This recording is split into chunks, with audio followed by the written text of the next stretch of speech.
오늘 우리에게 주시는 하나님 말씀은 마태복음 5장 38절 42절 말씀입니다.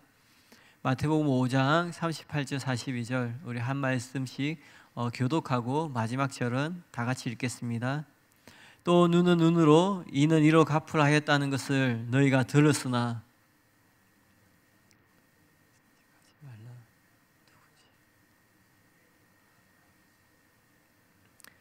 또 너를 고발하여 속옷을 가지고자 하는 자에게 겉옷까지 가지게 하며 또 누구든지 너로 지로 우리를 가게 하거든 그 사람과 심리를 다 같이 읽겠습니다.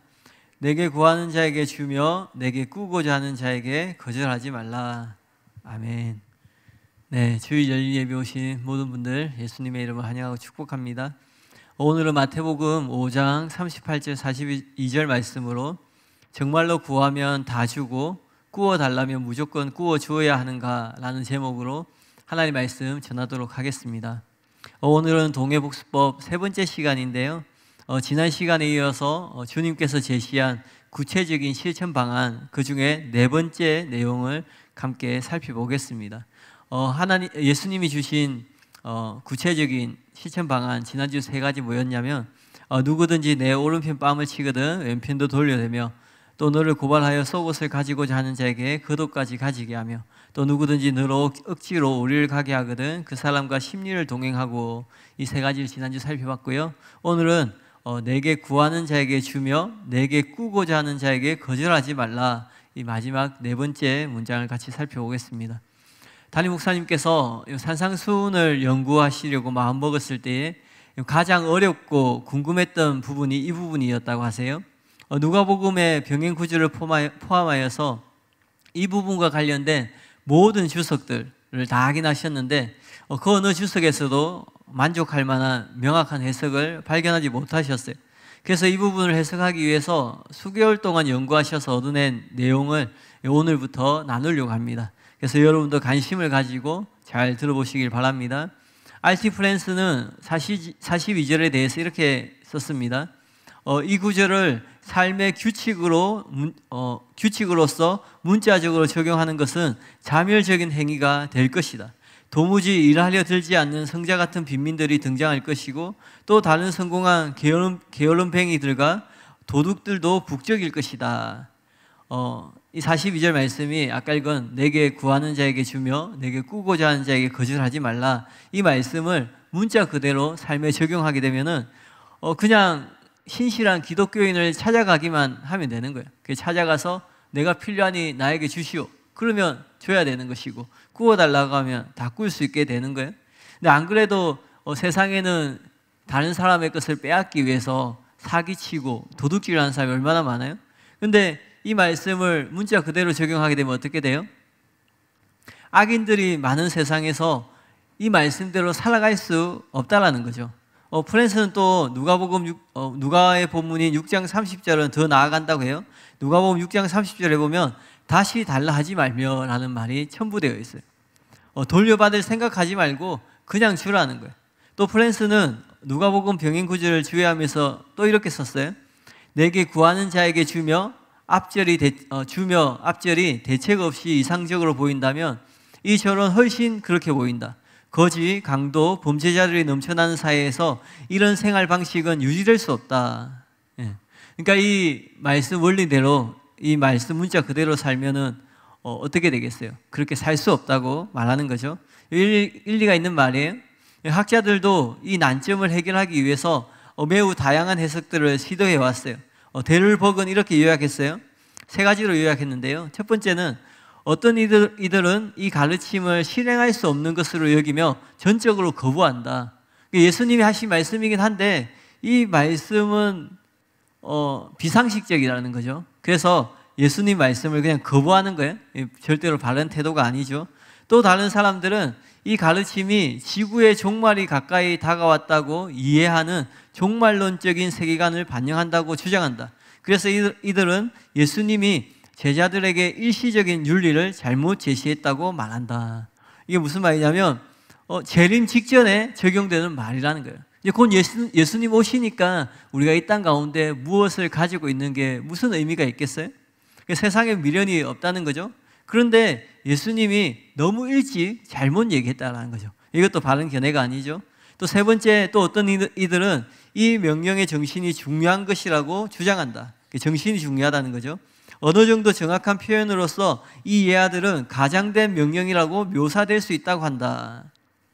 그러니까 이 예수님의 말씀은 악한 자를 선대하고 원수를 사랑하라는 그 교훈을 주기 위하여서 가장된 표현을 사용했다라는 거예요. 그러니까 충격요법을 주기 위해서 이 42절 말씀을 사용하셨다라는 거죠. 여기처럼 이 구절은 아주 단순하지만 심히 난해합니다. 그래서 담임 목사님께서도 이 구절과 씨름하면서 견해가 4번이나 바뀌었다고요.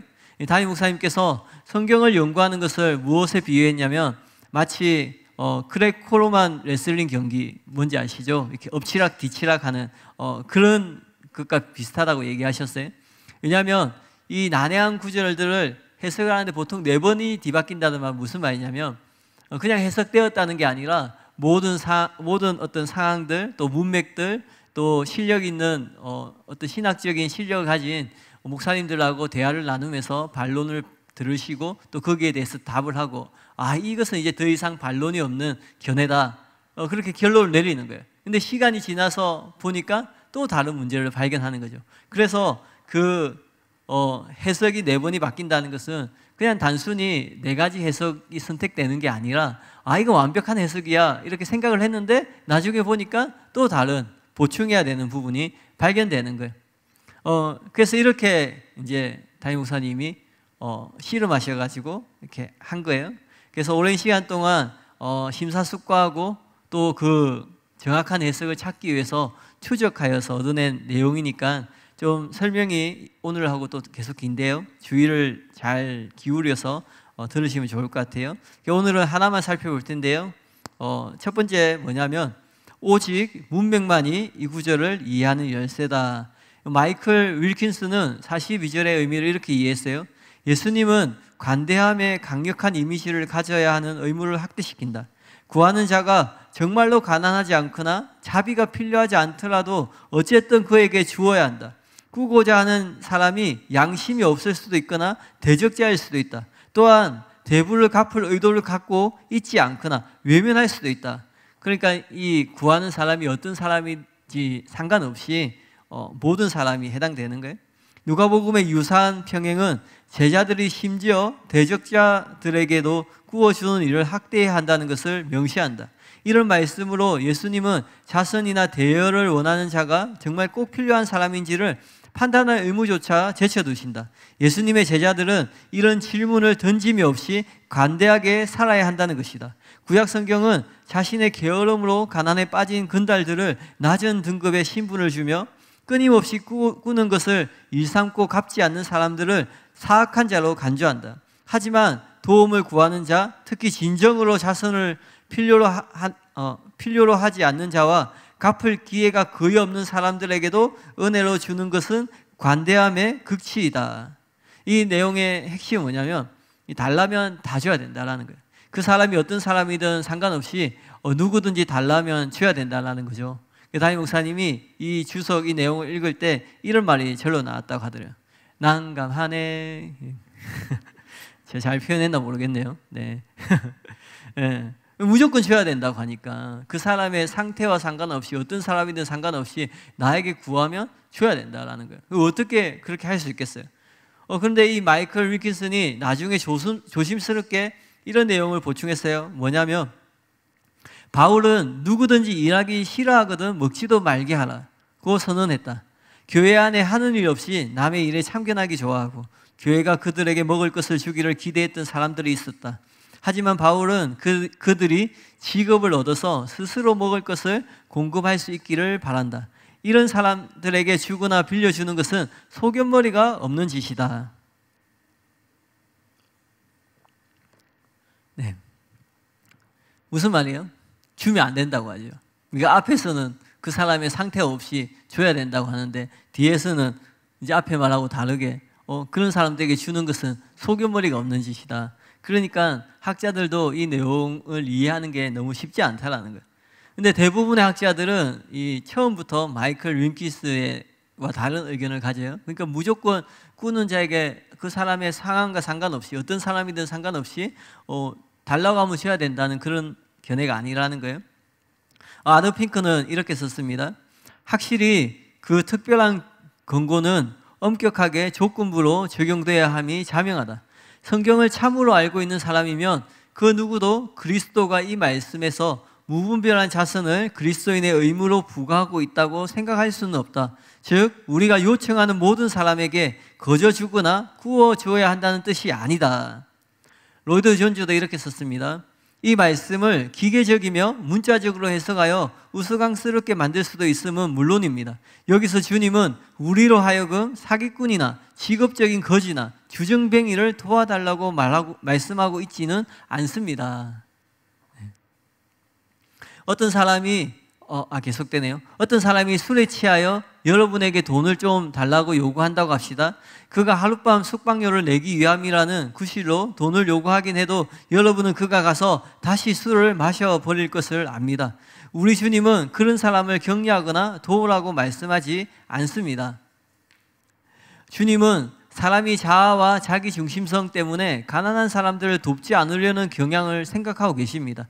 주님은 내 것에 대한 이런 집착 문제에 관심을 가지십니다. 그러므로 이것을 이렇게 표현할 수 있습니다. 우리는 항상 귀를 기울여 다른 사람을 의심해 볼 준비가 되어 있어야 합니다. 이런 일을 기계적으로 경솔하게 한다는 뜻이 아닙니다.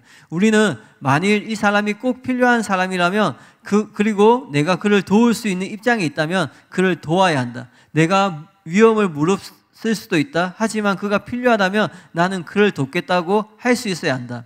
사도 요한은 이것에 완벽한 해석을 내리고 있습니다. 누구든지 이 세상 재물을 가지고 형제의 궁핍함을 보고도 도와줄 마음을 막으면 하나님의 사랑이 어찌 그 속에 거할까 보냐. 자녀들아, 우리가 말과 혀로만 사랑하지 말고 오직 행함과 진실함으로 하자. 요한일서 3장 17절 18절 말씀이고요.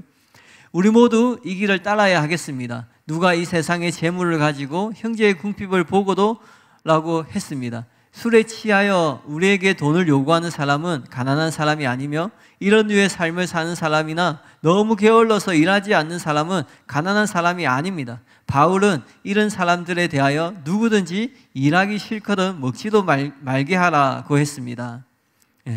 이 로이드 존즈하고 아더 핑크가 같은 견해죠.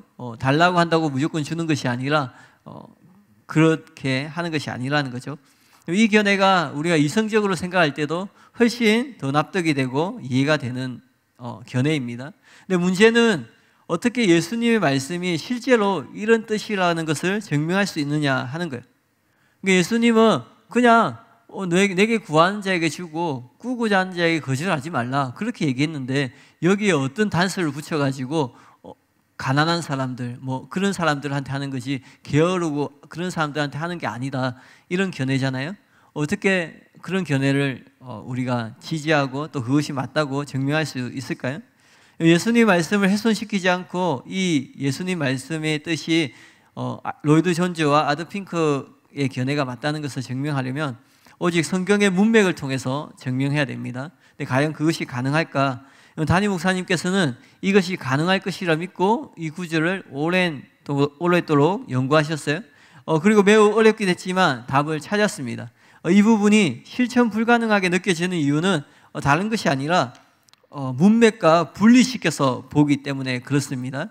이게 무슨 말이냐면 더글라스 헤어가 이렇게 썼어요. 여기에 모여있는 말씀들 중 마지막 말씀인 42절은 보복금지라는 주제와는 전혀 관계가 없다. 그러니까 앞에 나오는 동해복수법하고 관계가 없다는 얘기죠. 마태는 분명히 이것을 그의 자료에서 발견했으며 이것이 그의 문맥에 적합하지 않음에도 불구하고 그대로 남겨두었다. 이 말은 문맥과 상관없다는 말이에요. 그러면 이 42절이 어떻게 되냐면 절대적인 명령이 되는 거예요. 어떤 조건이 달려있는 게 아니니까. 그러면 나에게 구하는 사람에게 다 줘야 되고 나에게 꾸고자 하는 사람을 거절하면 안 되게 되는 거예요. 근데 이 말이 맞을까요?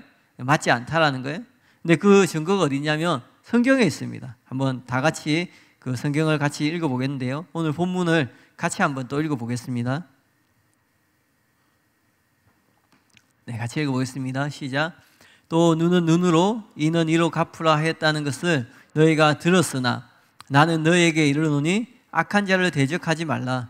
누구든지 내 오른편 뺨을 치거든 왼편도 돌려대며 또 너를 고발하여 속옷을 가지고자 하는 자에게 겉옷까지 가지게 하며 또 누구든지 너로 억지로 우리를 가게 하거든 그 사람과 심리를 동행하고 내게 구하는 자에게 주며 내게 꾸고자 하는 자에게 거절하지 말라. 방금 읽은 본문에 힌트가 있는데요. 뭐냐면 예수님은 지금 이 본문에서 무엇을 가르치고 있냐면 동해복수법에 대해서 가르치고 계시는 거예요. 동해복수법이 뭐냐면 악한 자를 대적하지 말라라는 말로 이 본문이 시작하고 있는 거예요. 그리고는 그 네 가지 사례를 가르쳤죠. 그 네 가지를 보면은 이 중에 앞에 세 가지는 어떤 거냐면 오른편 뺨을 치거든 왼편을 돌려대고 또 속옷을 가지고자 하는 겉옷을 가지게 하고 억지로 우리를 가게 하면 심리를 가게 하고, 이 문장에는 아까 본문에서 유심히 보셨으면 또라는 단어가 있어요. 그런데 마지막 문장 내게 구하는 자에게 주며 내게 꾸고자 하는 자에게 거절하지 말라라는 문장 앞에는 또라는 접속사가 없는 거예요. 그래서 동해복수법에 대한 가르침이 아니라 이것은 별개로 적선이나 돈을 빌려주는 것에 대한 독립적인 가르침이라는 오해를 하게 된다는 거죠. 그래서 이것은 어떤 악한 자에 대한 것이 아니라 악한 자를 대적하지 말라라는 그 조건에 대한 것이 아니라 그냥 일반적인 원칙을 가르친다고 혼돈할 수 있다는 거예요. 실제로 많은 사람들이 성경을 읽으면서 그렇게 오해하는 거예요. 그래서 이 말씀이 너무 좋긴 하지만 너무 비현실적인 거죠. 우리 어떻게 그렇게 살 수 있겠어요? 예수님 하신 말씀이니까 그렇게 살아야 된다고 생각을 하는데, 근데 실제로 그렇게 살면은 아까 서두에 말씀드린 것처럼 개인적인 삶은 파산하게 될 것이고, 뭐죠? 국가나 이런 것은 다 망하게 되겠죠. 그러니까 고민에 빠지는 거죠. 그런데 그렇지 않다라는 거예요. 이 부분도 동해복수법을 설명하고 있는 것이라는 거예요. 그렇다면 또라는 단어가 없는데도 불구하고 이 부분이 어떤 독립적인 일반적인 원칙을 말하는 것이 아니라 동해복수법에 대한 설명이라는 것을 증명해 줄 만한 증거가 과연 있는가 생각으로 많습니다. 오늘 그 증거에 대해서 5가지 같이 살펴볼 텐데요. 첫 번째로 한번 따라해 보겠습니다. 마태복음 5장 21절 이하의 문맥입니다. 네, 다 속으로 따라 하셨죠? 네, 감사합니다. 네. 먼저 21절에 보면은 옛사람에게 말한 바 살인하지 말라. 누구든지 살인하면 심판을 받게 되리라 하였다는 것을 너희가 들었으나 하고는 그 뒤에 보면 22절, 26절에 이 살인에 대한 계명에 대해서 예수님이 설명하고 있다는 거예요.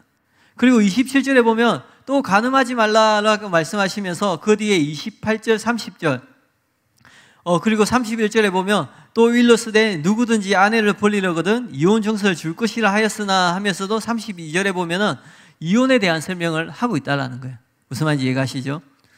그리고 33절에 보면은 또 옛사람에게 말한 바 헌맹세를 하지 말고 내 맹세한 걸 주께 지키라 하였다는 것을 너희가 들었으나 이렇게 예수님 말씀하시면서 34절과 37절은 모두 이 맹세에 대한 설명을 하고 있다는 거예요. 그러니까 예수님이 21절에 살인에 대한 말씀을 했으면 살인과 관련된 이야기를 하시고 있고, 그 다음에 27절에 간음에 대해서 말씀하시면 간음에 대해서 또 그와 관련된 이혼에 대해서 말씀하시고, 또 33절에 헌맹세에 대해서 얘기하시면서 맹세에 대해서 설명하셨다는 거예요.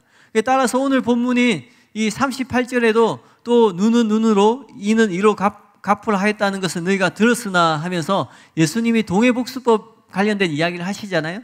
근데 이것이 39절, 42절까지 모두 포함해서 동해복수법에 대한 설명을 하고 있다는 거예요. 그러니까 예수님은 지금 우리가 읽은 본문은 모든 본문의 그 4가지가 다 동해복수법에 대한 설명을 하고 계신 거예요. 동해복수법 설명하다가 갑자기 뜬금없이 어떤 가난한 사람들 아니면 거린을 구제하고 이웃에게 돈을 빌려주는 일반적인 룰을 예수님이 지금 언급하는 것이 아니라는 거죠. 동해복수과 관련하여서 악한 자를 어떻게 대해야 하는지 설명하고 있는 거예요. 악한 자가 필요해서 구하거나 꾸고자 할 때 그들에게도 주고 구워주라고 말씀하고 계시는 거예요. 그러니까 이 말씀은 일반적인 사례를 얘기하는 게 아니라 악한 자가 원할 때, 그럴 때 너희가 그렇게 해라는 거죠. 또 둘째로 누가복음 6장에도 그 증거가 있습니다. 누가복음 6장 27절 30절 진짜 다 같이 한번 읽어보겠습니다. 네, 같이 읽어보겠습니다. 시작. 그러나 너희 듣는 자에게 내가 이르노니 너희 원수를 사랑하며 너희를 미워하는 자를 선대하며 너희를 저주하는 자를 위하여 축복하며 너희를 모욕하는 자를 위하여 기도하라. 너의 입뺨을 치는 자에게 젖뺨도 돌려대며 내 겉옷을 빼앗는 자에게 속옷도 거절하지 말라. 내게 구하는 자에게 주며 내 것을 가져가는 자에게 다시 달라 하지 말며. 이 말씀을 보면 너의 입뺨을 치는 자에게 젖뺨도 돌려대며 내 겉옷을 빼앗는 자에게 속옷도 거절하지 말라 뿐만 아니라 내게 구하는 자에게 주며 내 것을 가져가는 자에게 다시 달라 하지 말며 내용이 같이 포함되어 있는 거예요. 그러니까 이 구하는 자에게 주며 내 것을 가져가는 자에게 다시 달라 하지 말며 이 말씀도 역시 우리의 원수와 우리를 미워하는 사람, 우리를 저주하는 사람, 우리를 모욕하는 사람 그런 사람들에 대해서 우리가 취해야 되는 행동임을 말하고 있다는 거죠. 이것은 일반적인 룰을 말하는 것이 아니라 원수 사랑, 동해복수법에 대한 예수님의 교훈이라는 거예요. 특히 30절에 보면은 가져가는 자라고 나오는데 이 가져가는 이라는 말이 더 이렇게 뒷받침해 주는데요. 헬라어로 이 단어는 아이로라는 뜻입니다. 이게 무슨 뜻이냐면 빼앗아 가다라는 의미를 가지고 있는 거예요. 그러니까 단순히 구워 달라고 하는 것이 아니라 단시 구하는 것이 아니라 빼앗아 가는 이게 악인을 말하는 거죠. 그래서 공동 번역은 이렇게 번역했어요. 달라는 사람에게는 주고 빼앗는 사람에게는 대받으려고 하지 말라라고 번역되어 있습니다. 존 놀랜드는 이 구절에 대해서 이렇게 썼습니다. 누가에 의해서 수정된 문맥 속에서 가져가는 더 이상 구걸하는 자의 요청이 아니라 거절할 경우에 쉽게 가져갈 수 있는 힘 있는 자의 요구를 나타낸다. 그러니까 내가 달라고 했을 때 난 안 주겠어요 했지만 힘이 있어서 빼앗아 갈 수 있는 그런 사람인 거죠. 믿음의 원수들에게 악의적으로 이용당했을 때 그리스도인들은 그들의 요구를 마치 진정한 필요에서 나온 것으로 취급해야 하고 자기에게서 가져간 물건들을 마치 그들이 자기에게서 빼앗은 물건의 소유권을 원래부터 가지고 있었던 것처럼 생각해야 한다는 것이다. 여기처럼 누가복음에서는 돈을 빌려가는 자가 아니라 강제로 빼앗아가는 자에서 말하고 있습니다. 이것을 통해서 우리는 내게 구하는 자에게 주며 내 것을 가져가는 자에게 다시 달라 하지 말며 라는 말이 이웃이나 일반적인 룰을 말하는 것이 아니라 악한 자 혹은 원수에 대한 것이라는 것을 분명히 알 수 있습니다. 셋째로 그 뒤에 보면 35절에 이런 말씀이 있어요. 누가복음 6장 35절 또 같이 한번 읽어보겠습니다. 시작. 오직 너희는 원수를 사랑하고 선대하며 아무것도 바라지 말고 구워주라. 그래야면 너희 상이 클 것이요 또 지극히 높으신 이의 아들이 되리니 그는 은혜를 모르는 자와 악한 자에게도 인자하시니라. 예. 그럼 30절 후반절에 내게 구하는 자에게 주며 내 것을 가져가는 자에게 다시 달라 하지 말며와 관련 있는 말씀이 이 말씀인데요. 아무것도 바라지 말고 구워주라고 말하고 있습니다. 방금 읽은 35절에 보면은 또 30절 후반절에 보면은 내용은 좀 다르지만 그 위치상 마태복음 5장 42절 오늘 본문인 내게 구하는 자에게 거절하지 말라와 병행되는 구절이에요. 그런데 30절 후반절과 관련 있는 35절에 보면 어떻게 되어 있냐면 오직 너희는 원수를 사랑하고 선대하며 아무것도 바라지 말고 구워주라라고 기록되어 있는 거예요. 그러니까 이게 무슨 말이에요? 원수를 사랑하고 선대하라는 말이 포함되어 있는 거예요. 이것은 30절 후반절이 이웃이 아니라 악한 자와 원수에 대한 말씀이라는 것을 보여준다는 거죠. 그 구절이 일반적인 룰이 아니라는 거죠. 적선을 하고 돈을 빌려주는 그냥 이웃과 친구와 돈을 그래야 하는 그런 것이 아니라 동해복수법과 원수 사랑과 관련이 있는 말씀이라는 또 하나의 증거가 된다는 거예요.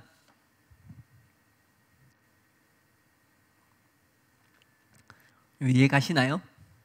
지금 이 42절 말씀이 그냥 동해복수법하고 따로 떨어져서 그냥 일반적으로 구워주고 나눠주는 것이 아니라 동해복수법 안에 포함되어 있는 내용이라는 것을 지금 설명하고 있는 겁니다. 네 번째로 마태와 누가복음이 복음에 공이 나오는 악한 자가 그 증거입니다. 마태복음 5장 39절에 보면 나는 너희에게 이르노니 악한 자를 대적하지 말며 이렇게 얘기해요. 또 누가복음 6장 35절에 보면 오직 너희는 원수를 사랑하고 선대하며 아무것도 바라지 말고 구워주라. 그리고 마지막에 보면 악한 자에게도 인자하시니라 라고 나오는 거예요. 구우고자 하는 자에게 구워주는 것이 악한 자에 대한 것임을 분명히 여기 성경에 나오는 거예요. 그러니까 이것은 동해복수법에 포함된다라는 거예요. 마지막으로 누가복음 6장 27절 35절을 보면은 원수 사랑과 선대하는 것이 인클루지오 구조로 되어 있습니다. 인클루지오 구조 많이 들어보셨죠? 샌드위치 구조 해가지고 앞뒤에 똑같은 내용이 나오고 그 중간에 내용들이 포함되어 있는 건데요. 한번 같이 보겠습니다. 누가복음 6장 27절에 보면 그러나 너희 듣는 자에게 내가 이르노니 너희 원수를 사랑하며 너희를 미워하는 자를 선대하며 하죠. 그리고 35절에 보면 오직 너희는 원수를 사랑하고 선대하며 아무것도 바라지 말고 구워주라 라는 거예요. 그러니까 27절 35절 안에 다 포함되어 있는 내용이 뭐예요? 원수를 사랑하고 선대하는 내용이 포함되어 있죠. 그러니까 이 27절 35절은 샌드위치 구조인데 이게 핵심이라는 거예요. 그러니까 27절과 35절 그 안에 있는 30절인 말씀이 내게 구하는 자에게 주며 내게 꾸고자 하는 자에게 거절하지 말라, 이 말씀이 독립적으로 나와 있는 게 아니라 일반적인 룰인 어떤 적선하거나 돈을 빌려주는 그런 내용이 아니라는 거죠. 그러니까 27절 35절에 원수를 사랑하고 선대하라는 내용이 나왔으면 당연히 30절 말씀도 그와 관련되어 있는 동해복수법과 관련된 말씀이라는 거예요. 이제 아시겠죠? 네, 한 분이라도 끄덕해 주시면 좋은데 다 설명했거든요. 5가지 다 설명했는데 그러니까 지금 42절 우리가 다루고 있는 말씀은 독립적인 말씀이 아니라는 거예요. 그러니까 무조건 구워달라고 하면 구워줘야 되고 달라고 하면 줘야 되는 그런 말씀이 아니라는 거죠. 이것은 동해복수법 안에서 그 동해복수법에 대한 설명의 일부라는 거예요. 분명히 이해하셨죠? 예.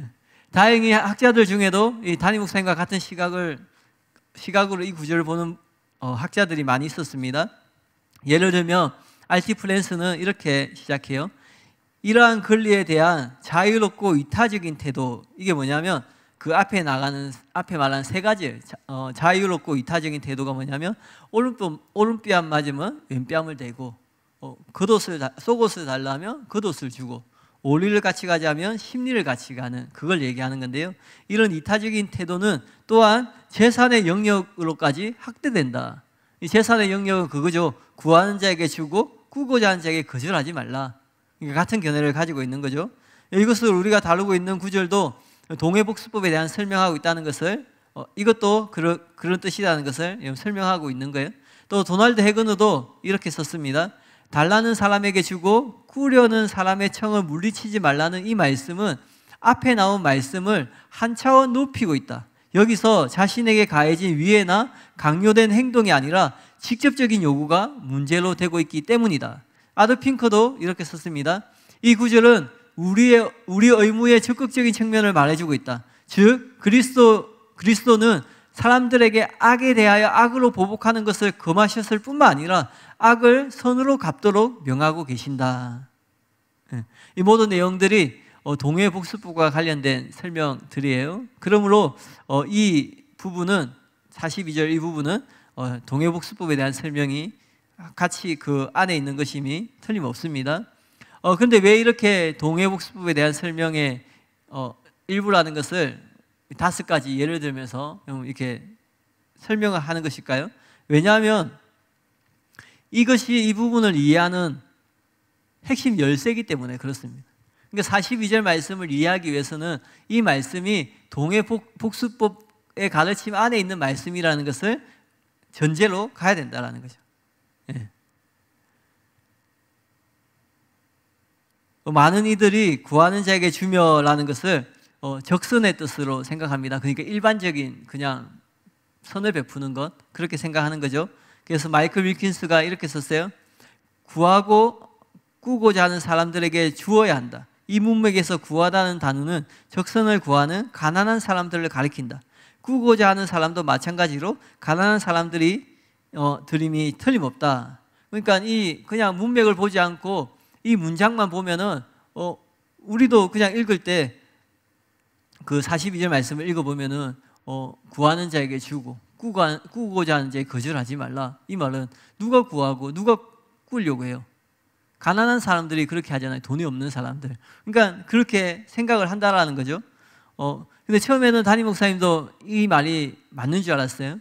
그런데 그렇지 않다라는 거예요. 왜냐하면 방금 제가 5가지 설명드린 것처럼 문맥에 보면은 그 대상이 가난한 사람, 거린 그런 사람들이 아니라는 거예요. 문맥에 보면 그 대상이 악한 자, 원수이기 때문에 그렇습니다. 또 여기서 구하는 이라는 단어의 헬라어는 아이테오인데 구걸하다는 뜻이 아니에요.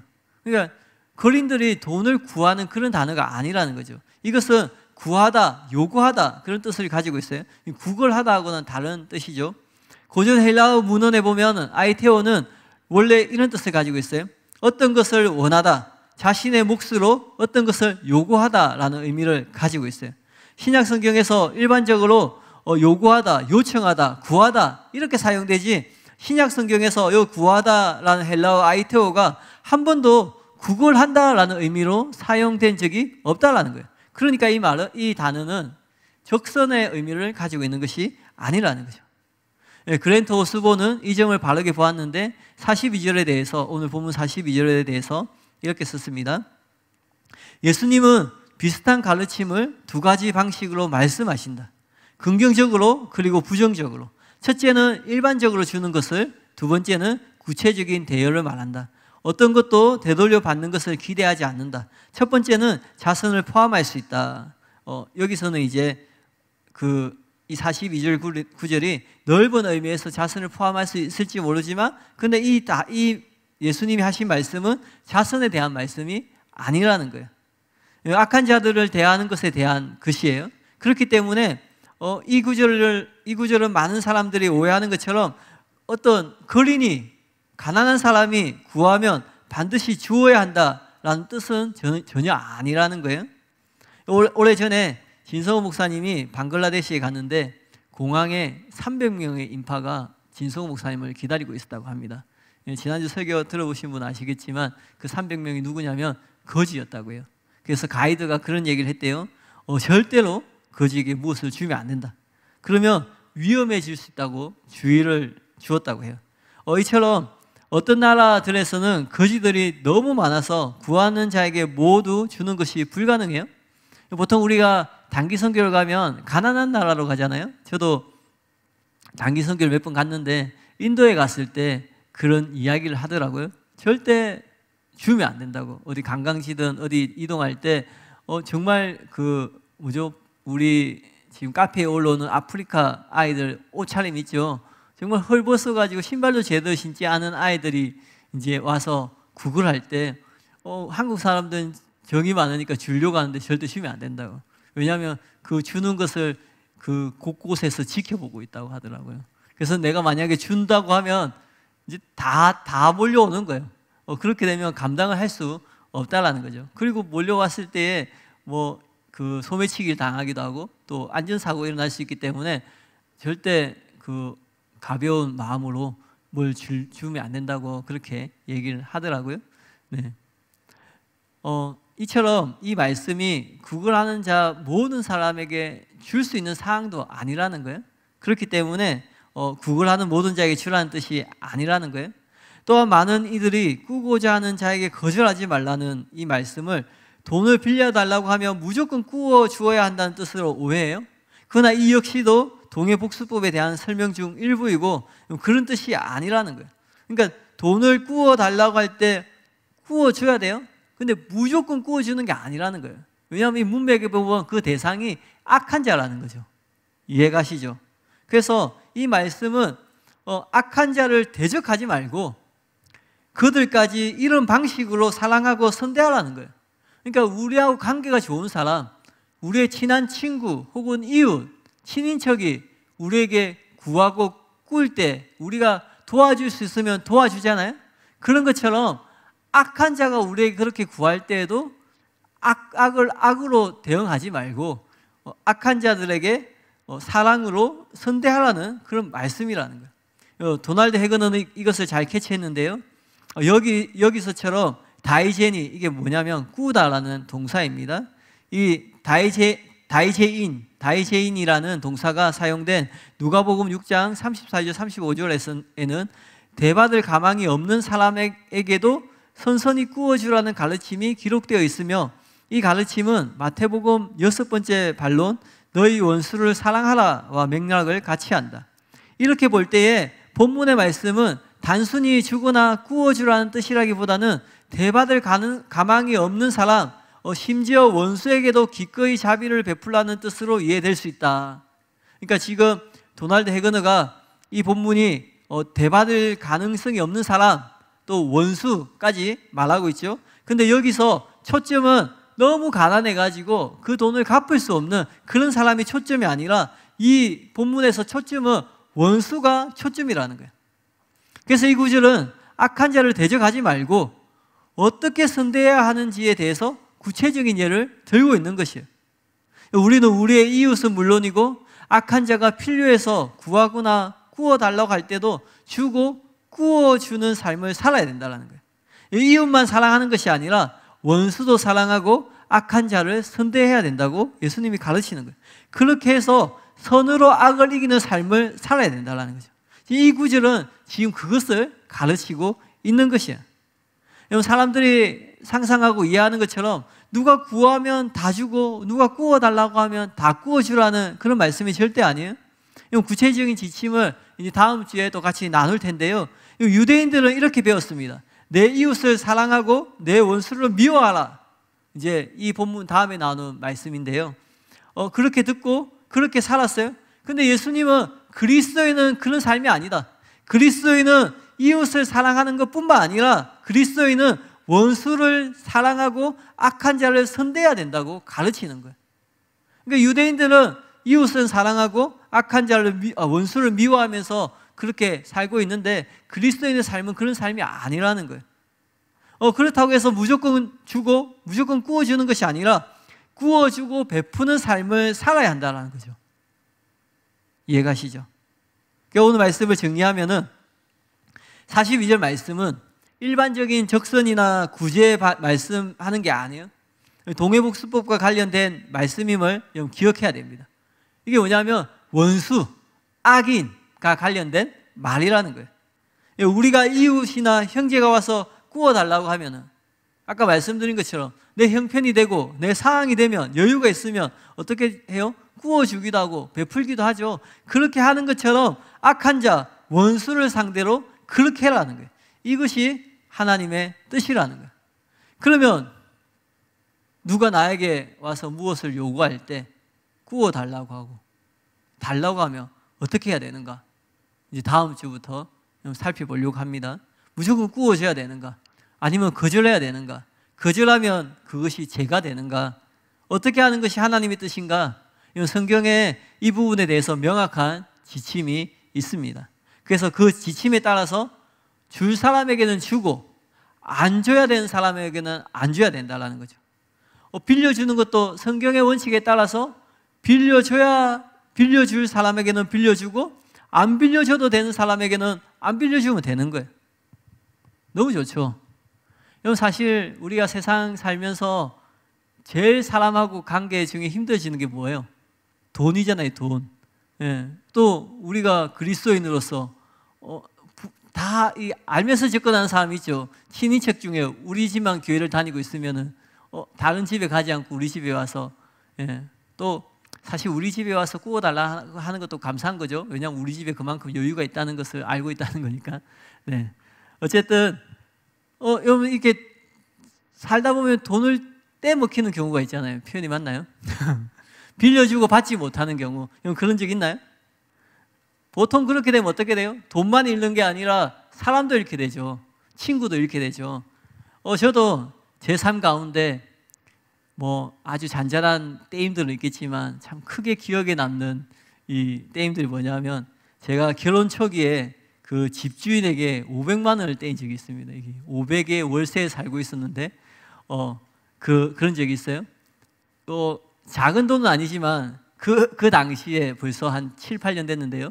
그 당시에는 저의 전 재산이었거든요. 네, 지금 하나님 은혜로 대출도 하고 해서 더 좋은 집에 살고 있지만 그때는 대출도 안 되어가지고요. 이 사회 초년에 나와서 전도사 시절에 그 학교 다닐 때 갚지 못했던 학자금 뭐 여러 가지 그런 게 있어가지고 전혀 안 되는 거예요. 그래서 그렇게 했었는데 근데 이 돈을 조금씩 받게 됐어요. 어떻게 됐냐면 이 집주인이 실수로 전화한 거예요, 저한테. 근데 이 집주인이 교회 다니는 분이었어요. 그래서 한 번씩 전화하면은 선교지 나가 있고 막 그런 거예요. 근데 이분이 실수로 저한테 전화를 한 거죠.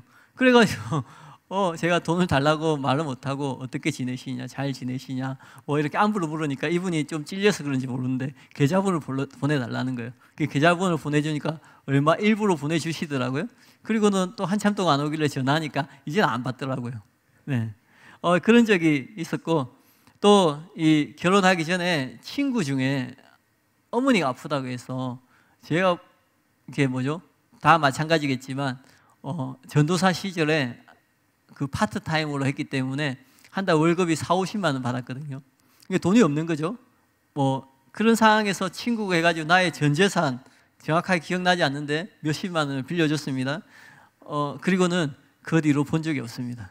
네, 한 번 지금 한 10년이 넘었는데 잘 지내고 있는지 모르겠는데 그런 적이 있는데 그래서 그 이후에 어떤 마음을 가졌냐면 오늘 담임 목사님도 설교 시간에 좀 얘기하셨는데 누가 무엇을 요구할 때 그 전체 돈을 내가 빌려주기 위해서 다른 사람에게 빚을 내야 되거나 그렇게 되면 해주지 않고 그냥 내가 해줄 수 있는 만큼 그냥 줄 수 있는 만큼 그냥 줬어요. 50만 원 필요하다는데 나는 50만 원이 없어요.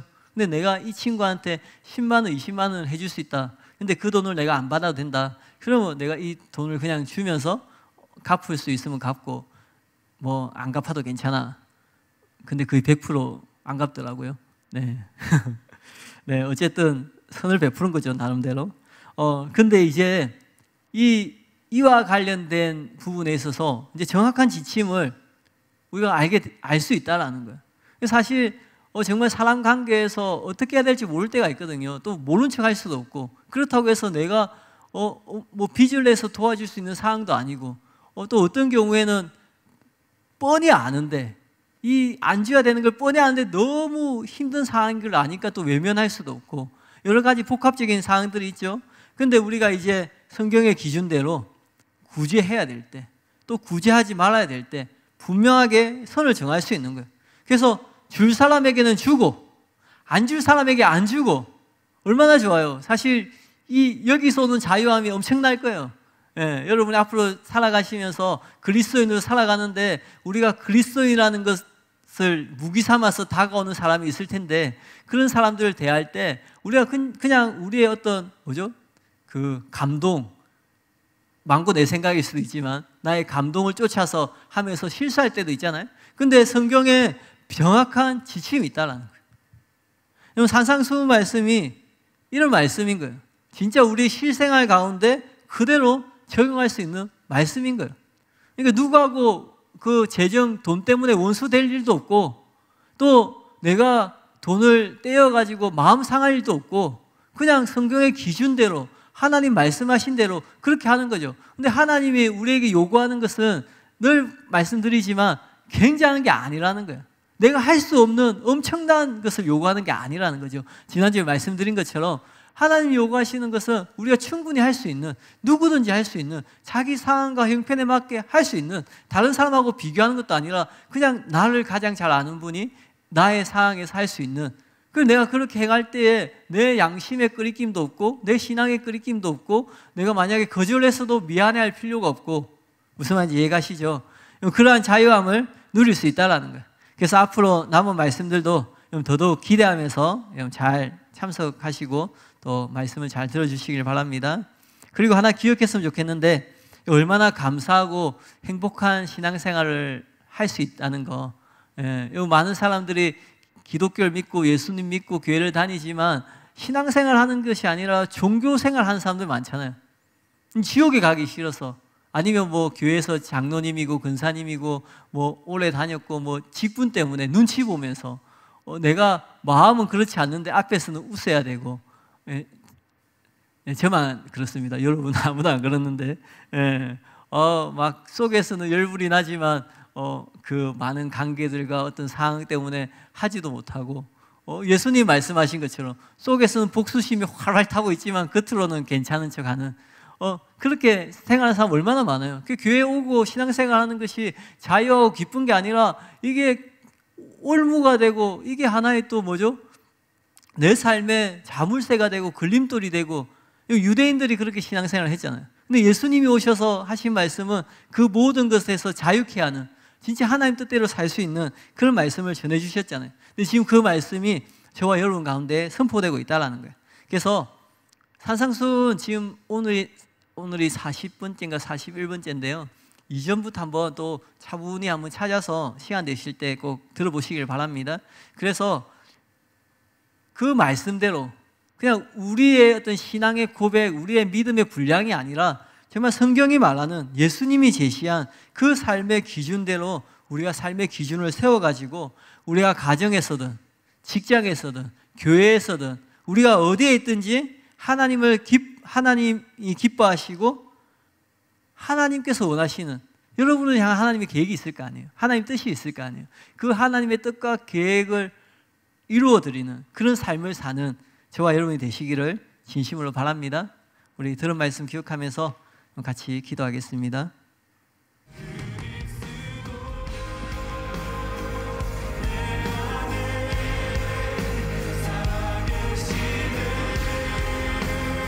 살아계신 하나님, 하나님의 은혜와 하나님의 자비와 하나님의 인도하심과 하나님의 함께하심과 하나님의 긍휼과 하나님 그 모든 하나님의 은혜에 감사를 드립니다. 진리의 빛을 비추어 주셔서 하나님의 뜻이 무엇인지 알 수 있도록 은혜를 베풀어 주셔서 감사합니다. 진리를 알지니 진리가 너희를 자유케 하리라 하신 말씀처럼 산상수훈의 말씀을 통해서 우리 일상 가운데 자유함을 누리는 모든 성도님들 될 수 있도록 하나님 은혜를 베풀어 주시옵소서. 하나님 이 시간에 주님 은혜를 구하고 주님의 마음을 구합니다. 하나님 아버지 마음을 우리에게 부어 주시옵소서. 예수 그리스도의 그 마음을 우리에게 부어 주시옵소서. 이웃만 사랑하는 것이 아니라 나에게 잘하는, 나에게 가까운 특별한 누군가만을 사랑하는 것이 아니라 원수도 사랑하고 악한 자를 선대할 수 있는 그런 사랑을 우리에게 부어 주시옵소서. 하나님, 내가 여전히 사랑하지 못하는 사람이 있습니까? 여전히 용서하지 못하는 사람이 있습니까? 여전히 품지 못하고 여전히 용서하지 못하는 사람이 있습니까? 하나님 이 시간에 은혜를 베풀어 주시고 하나님 함께해 주셔서 하나님 우리의 마음 가운데 복수심, 원수하고자 하는 마음, 악으로 갖고자 하는 마음을 내려놓고 하나님께서 원하시는 사랑을 행할 수 있도록 주님 역사하여 주시옵소서. 하나님, 나의 힘으로 할 수 없습니다. 하나님, 내가 가진 어떤 재능과 하나님 나의 의지로 할 수 없사오니 성령님 이 시간에 충만하게 임하여 주시옵소서. 성령님 이 시간에 우리 가운데 충만하게 임하셔서 하나님, 우리가 원수를 사랑하지 못하고 우리가 악한 자에게 똑같이 대적하였던 지난 시간들이 기억나게 하시고 그 모든 사건들, 그 모든 행동들, 그 모든 말들을 이 시간에 회개하고 돌이킬 수 있도록 은혜를 베풀어 주시옵소서. 우리가 원수 되었을 때에 독생자를 주심으로 하나님의 사랑을 확정해 주신 것처럼 우리도 하나님의 그 사랑을 본받을 수 있도록 하나님 이 시간에 주님의 사랑으로 충만케 하여 주시옵소서. 사랑하는 성도님들 마음 가운데, 심령 가운데 하나님 상처와 아픔이 있습니까? 주님 이 시간에 임하셔서 그 마음을 만져주시고 위로하여 주시고 치유하여 주시고 회복하여 주시옵소서. 그래서 우리의 삶을 통하여서 선한 행실을 통하여서 하나님께 영광을 돌리는, 하나님의 영광을 나타내는 삶이 될 수 있도록 하나님 은혜를 베풀어 주시옵소서. 원수였던 우리를 사랑하신 것처럼 우리도 우리의 원수를 사랑할 수 있도록 성령님 이 시간에 역사하여 주시옵소서. 단지 외적인 순종이나 외적인 행동이 변화되는 것이 아니라 우리의 내면이, 우리의 마음가짐이, 우리의 동기가 변화될 수 있도록 하나님 역사하여 주시옵소서. 억지로 어쩔 수 없이 하나님 말씀을 행하는 것이 아니라 감사함으로, 기쁨으로 즐거이 하나님 말씀대로 살아가는 모든 성도님들 될 수 있도록 주님 역사하여 주시옵소서. 성령님 이 시간에 충만하게 임하여 주시옵소서. 성령님 이 시간에 충만하게 임하여 주시옵소서. 날마다 때마다 은혜를 베풀어 주시는 진리와 연애의 성령님 이 시간에 충만하게 임하셔서 더욱더 하나님 아버지의 마음을 알 수 있도록 각 성도님들을 향한, 각 가정을 향한 하나님의 뜻과 계획을 알 수 있도록 지금 우리가 처한 환경 가운데서, 상황 가운데서 우리가 무엇을 선택하고 어떻게 결정하는 것이 하나님의 뜻인지 알 수 있도록 성령님 이 시간에 은혜를 베풀어 주시옵소서. 하나님 이 시간에 함께하여 주시옵소서. 우리의 삶을 통해서 하나님께서 은혜를 베풀어 주시고 우리의 모든 성김과 우리의 모든 헌신을 통하여서 주님 홀로 높임 받으시고 주님 홀로 영광을 받으시옵소서. 정말 하나님께서 계획하신 삶을 살길 원합니다. 정말 하나님께서 기뻐하시는 하나님의 자녀에 대한 삶을 살기를 원합니다.